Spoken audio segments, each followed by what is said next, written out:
Pagsemplang ng motorsiklo sa kalsada sa Mangaldan, Pangasinan, nahuli kam. Tutukan sa report. Banayad ang takbo ng mga sasakyan sa Estayo Street sa Barangay Salay, Mangaldan, Pangasinan nang biglang sumemplang ang motorsiklo kasamang natumba ang dalawang sakay ng motorsiklo. Di kalayuan ang ulo nila sa paparating na sasakyan.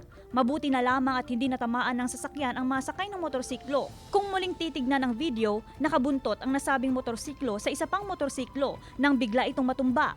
Posible umanong biglang nagpreno ang natumbang motorsiklo. Kaya siguro, kasi madulas yung daan, natumba siya, sarili, hindi naman nadumbo pero malapit doon sa isa, siyempre siguro natumba siya eh.